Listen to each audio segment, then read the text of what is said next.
cigarette? Ou un whisky, peut-être? Jack refuse. Il a un sourire crispé. Vous êtes mécontent de mon travail, monsieur? Il y a quelque chose qui ne va pas? Pas du tout, mon vieux, pas du tout. Vous faites au contraire de l'excellent boulot et c'est justement pour ça que j'ai pensé à vous. Je voudrais vous charger d'une mission un peu particulière. Mais vous êtes sûr que vous ne voulez pas un bon scotch? Ça vous détendrait. Non, non, merci, monsieur, merci, je ne bois jamais. Excellente chose, Boyd. Le travail que je veux vous confier demande des nerfs solides. Mais avant d'entrer dans le vif du sujet, dites-moi, mon vieux, vous avez de grosses dettes, n'est-ce pas? Jack Breed rougit. Il ne savait pas que son patron avait découvert ses problèmes. Il baisse la tête et soupire. Ce n'est pas ma faute, monsieur. Je ne fais pas de folie, mais j'ai des soucis familiaux. Je sais, Breed, je sais. À vrai dire, je sais tout de vous. Votre mère est veuve et impotente. Votre frère est encore au collège et c'est vous qui payez sa scolarité. Sincèrement, je vous plains. Avec le salaire que vous gagnez ici, vous devez bouffer de la vache enragée. Et encore, comme dit l'autre, pas tous les jours, hein? Kazan éclate de rire, satisfait de sa plaisanterie. Cependant, Breed baisse encore un peu plus les yeux. Bientôt, Kazan reprend.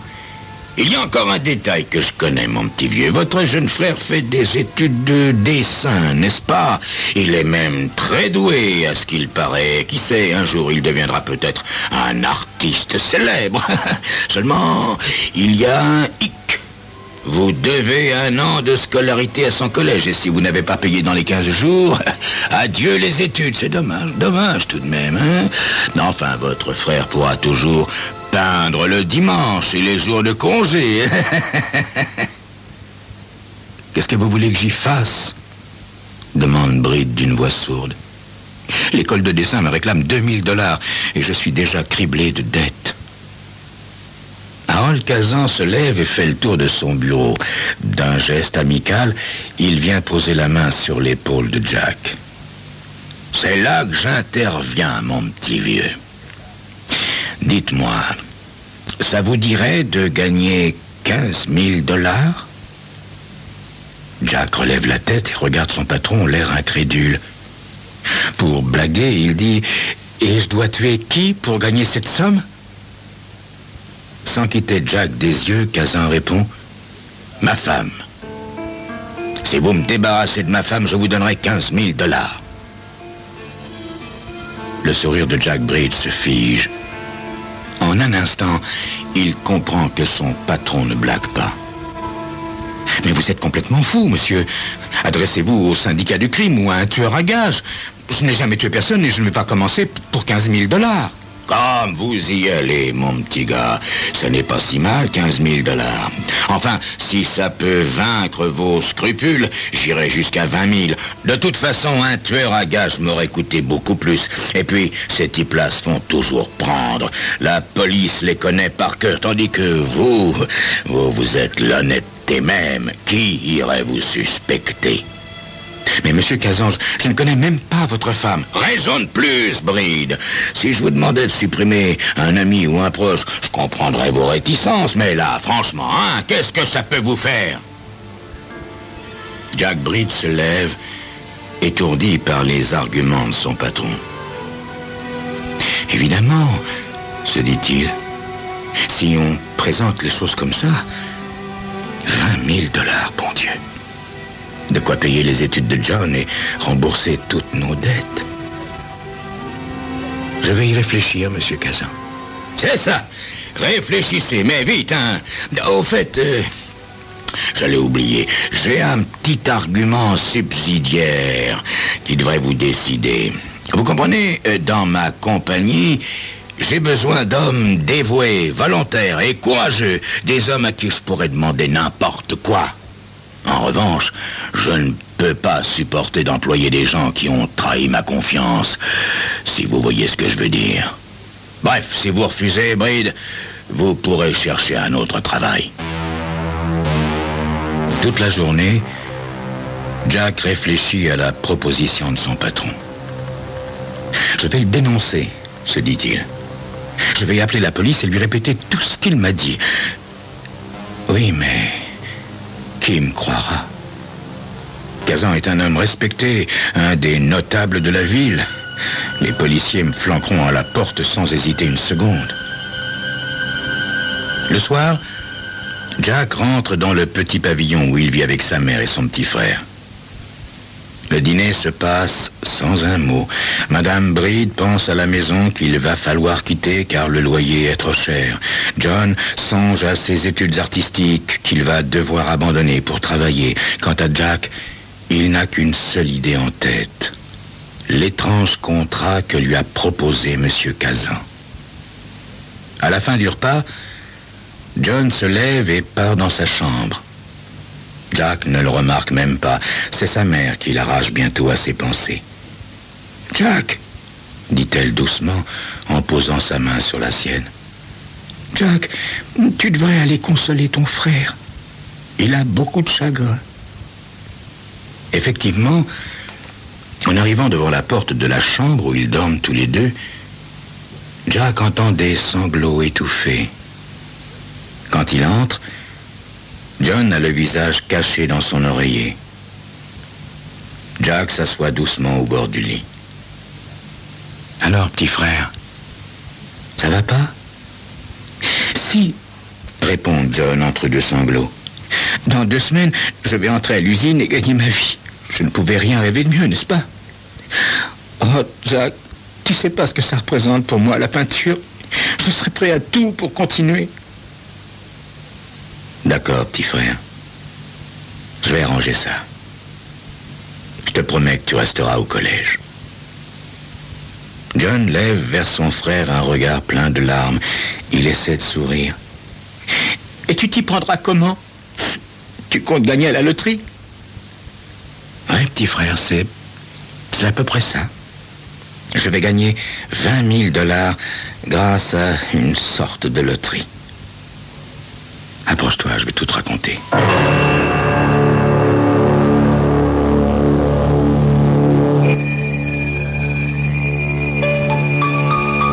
Entre le bien et le mal, Jack semble avoir choisi son camp. Tant pis pour la pauvre Madame Kazan.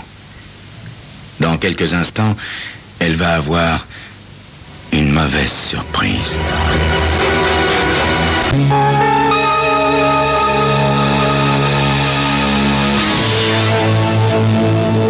Le lendemain, dès son arrivée à la compagnie, Jack se précipite dans le bureau de Kazan.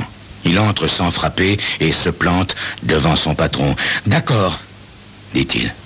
D'accord, j'ai réfléchi. Je vais faire ce que vous me demandez. »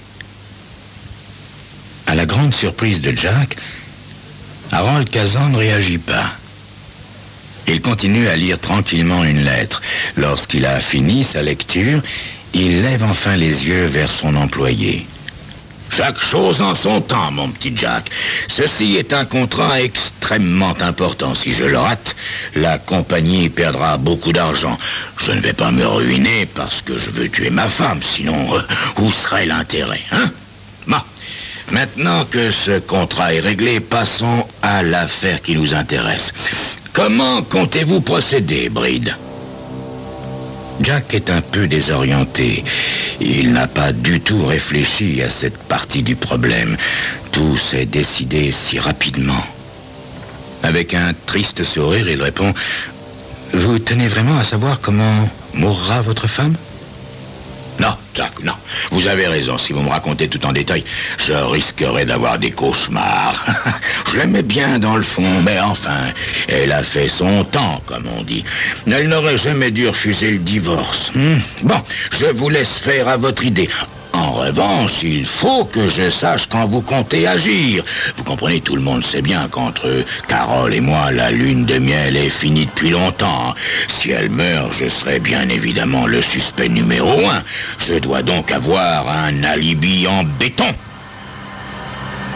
Que diriez-vous de ce soir, monsieur Kazan?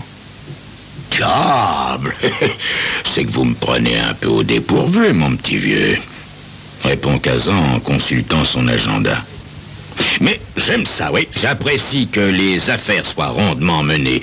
Vous irez loin, Bride. Bon, nous disions donc ce soir. Eh ben oui, ça tombe parfaitement. Je suis invité à un gala de bienfaisance en faveur des orphelins de Brooklyn. J'avais pas tellement envie d'y aller, mais je me ferai une raison. Le gala commence à 8h et s'achève à minuit. Ça vous laisse donc 4 heures pour opérer. Ça devrait suffire largement, non? Jack hoche la tête. Il reste quand même un petit problème, monsieur. Quand comptez-vous me remettre l'argent? Eh bien, après le travail. Ça me semble juste, non? C'est-à-dire, monsieur, qu'il s'agit d'un travail assez particulier. J'ai une entière confiance en vous, mais... Kazan n'attend pas la fin de sa phrase. Avec un large sourire, il ouvre un tiroir et en tire une enveloppe. Il la tend à Bride. Vous avez raison, mon petit vieux. Hein? Je vois qu'on ne peut pas vous rouler. Hein? Vous me plaisez, Bride. Vous me plaisez de plus en plus. Merci, monsieur, dit Jack en fourrant l'enveloppe dans sa poche. Ah, encore une petite chose. Puis-je vous demander ma journée? Je voudrais régler les derniers préparatifs. Eh bien, c'est d'accord, Bride. Prenez votre journée. Bonne chance et à demain. Dans le grenier de leur petit pavillon, Jack trouve un vieux revolver que gardait son père pour se défendre. Il inspecte le canon et le barillet, puis dans une petite boîte poussiéreuse, il trouve des balles. Lorsqu'il redescend du grenier, John l'attend. Les deux frères se regardent sans un mot, puis John murmure « Il faut pas. Tant pis pour ma peinture, c'est pas si grave. » Non, on n'a pas le choix, petit frère. Je suis désolé pour Madame Kazan, mais c'est elle ou nous. Et puis, je t'assure qu'elle ne souffrira pas. « Mais je me moque bien de cette vieille bique, » répond John. « C'est pour toi que je suis inquiet. Mais qui te dit que Kazan ne te dénoncera pas? Tu n'es pas un professionnel, tu risques de laisser des traces. » C'est un risque à courir, petit frère. De toute façon, il est trop tard pour reculer. Ce soir-là, il y a de la musique chez les Bride. Jack et John ont invité des amis pour une petite fête. Vers 10h, Bride quitte subrepticement la réunion. Dans sa poche, il serre nerveusement la crosse de son revolver. Tout devrait se passer comme sur des roulettes, se dit-il. Madame Kazan n'est plus de la première jeunesse. Rien qu'en voyant le revolver, elle risque d'avoir une attaque. Pourtant, Bride n'arrive pas à se rassurer. Il n'a jamais commis le moindre délit. Si, peut-être un jour, dans son enfance, il a chipé des sucreries dans un supermarché. Mais en passant devant la caisse, il a vraiment cru qu'il allait s'évanouir. Bride attrape l'autobus de nuit qui passe près de chez lui. Il sait qu'il y a un arrêt exactement devant la maison des Kazan. Dans l'enveloppe, avec l'alias de billets, il a trouvé un plan très précis de leur maison. Pour se calmer, il l'étudie encore une fois. Plus vite qu'il ne l'aurait voulu, l'autobus arrive à sa destination. Bride saute de la plateforme et contemple longuement l'entrée du 10 Channel Street. Par les vitres, il voit sourdre une faible lumière. À côté, dans le salon, la fenêtre est ouverte. C'est par là qu'il doit entrer. Il escalade bientôt la fenêtre et se glisse dans l'ouverture. Le reste n'est qu'un jeu d'enfant. Il traverse le salon, puis le couloir, et se trouve enfin devant la chambre allumée. Timidement, il s'apprête d'abord à frapper. Mais ce réflexe le fait sourire. Mon Dieu, pas la peine de faire tant de manières, se dit-il. Pourquoi ne pas lui demander la permission de l'appeler pendant que j'y suis? Aussi doucement que possible, il pousse la porte. Malheureusement, Madame Kazan n'est pas endormie. « Qui est-ce » demande-t-elle d'une voix inquiète. Son visage est flasque, sa peau est ridée, et elle porte sur le crâne d'horribles bigoudis. Quel vieux porc, ce Kazan, se dit Bride en s'approchant d'elle. Je parie qu'à la compagnie, il y a une petite secrétaire de 20 ans à qui il a déjà promis le mariage. Dans quelques instants, il pourra exaucer tous ses désirs. Qui êtes-vous? Demande Madame Kazan d'une voix terrorisée. Je vous préviens, je vais appeler les domestiques. Elle se penche pour tirer un cordon. Inutile, Madame Kazan, votre cher époux leur a donné leur soirée. Dans cette maison, il n'y a que vous et moi. Il sort le revolver de sa poche. Lorsqu'elle découvre l'arme, Madame Kazan porte la main à sa gorge, comme si elle manquait d'air. Elle essaie de parler et de supplier, mais aucun son ne traverse ses lèvres. Désolé, Madame Kazan, murmure Bride. Je ne fais pas ça de gaieté de cœur. Si ça peut vous consoler, sachez que votre mari ne l'emportera pas au paradis. Il tire et Madame Kazan s'effondre sur le coup. Il ne prend même pas le temps de vérifier qu'elle est morte. Le regard de la femme est figé, parfaitement immobile. Et ça lui suffit. Bride escalade à nouveau la fenêtre pour sauter dans le jardin. Ensuite, il n'a plus qu'à attendre tranquillement son autobus.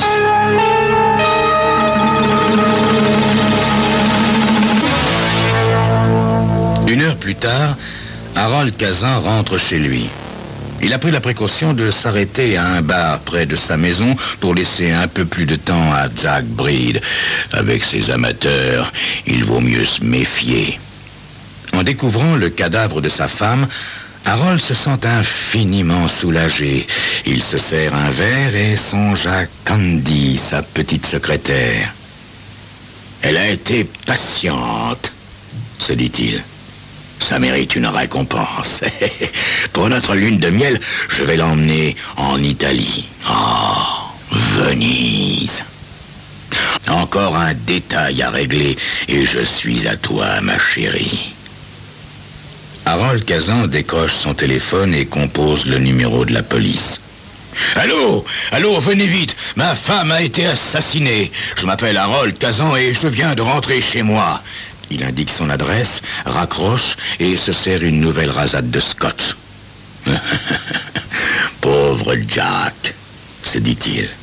Quand il découvrira la surprise que je lui ai préparée, il sera fou de rage. Voilà une leçon qui va lui coûter 20 ans de prison. Il est déjà 3 heures du matin quand le lieutenant Harrison de la police criminelle sonne à la porte des Brides. Les invités de Jack et John sont encore là et la musique est assourdissante.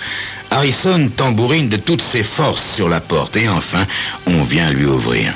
« Vous êtes monsieur Jack Bride ?»« Oui, répond Jack. Je suis le lieutenant Harrison de la... Oh, je parie que c'est à cause de la musique. Oh, excusez-nous, lieutenant, nous allons baisser le son. Non, ce n'est pas exactement à cause de la musique, monsieur. Je crains que ce ne soit beaucoup plus grave. Voilà. Est-ce que vous connaissez Madame Kazan? C'est la femme de mon patron, dit Jack. Mais je crois que je ne l'ai jamais vue. Elle vient d'être assassinée, monsieur.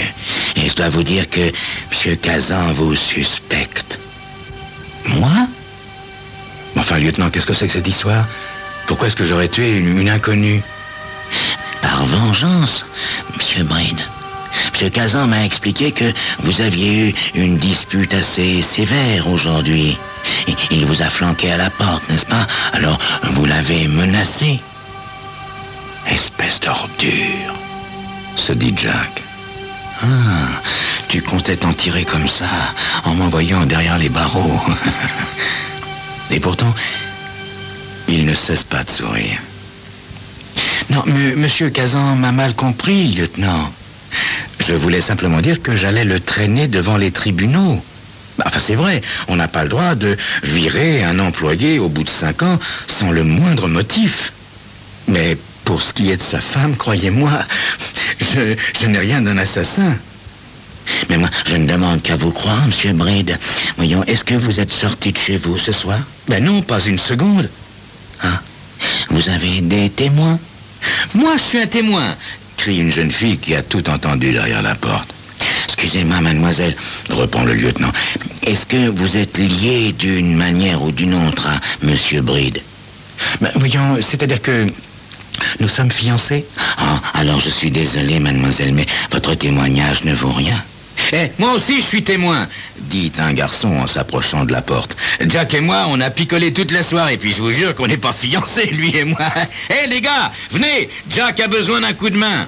Bientôt, tous les invités se pressent devant le lieutenant de police. Tous l'assurent que Jack Bride n'a pas mis le pied dehors. Harrison est bien obligé de se rendre à l'évidence. Très bien, dit-il. Drôle d'histoire quand même, hein. Je me demande bien pourquoi M. Kazan essaie de vous faire porter le chapeau. Mais je ne sais pas, lieutenant. Si vous alliez le lui demander. Dès le départ d'Harrison, Jack quitte ses invités. John l'attend dans sa chambre. Alors, demande ce dernier. C'était la police? Tout juste, petit frère. Mais le lieutenant est reparti bredouille. Évidemment, il n'allait pas imaginer que tu avais tué cette femme à ma place. Ton idée était vraiment géniale. Quand il va voir revenir les flics, Kazan ne va rien y comprendre. J'étais sûr qu'il te dénoncerait, Jack. Après tout, son meilleur alibi, c'était que tu sois arrêté. Seulement voilà, tu n'as rien fait. Tu es resté sagement avec nos amis pendant que moi, je tuais la vieille. Oui, petit frère. Au fait, ça n'a pas été trop dur? Ah beaucoup moins que je l'aurais cru, hein. Et puis, 20 000 $ en une soirée, même les grands artistes ne touchent pas ça. Tu vois, Jack, si l'occasion se représente un jour, je crois que je serai partant. Après tout, il n'y a que le premier pas qui coûte.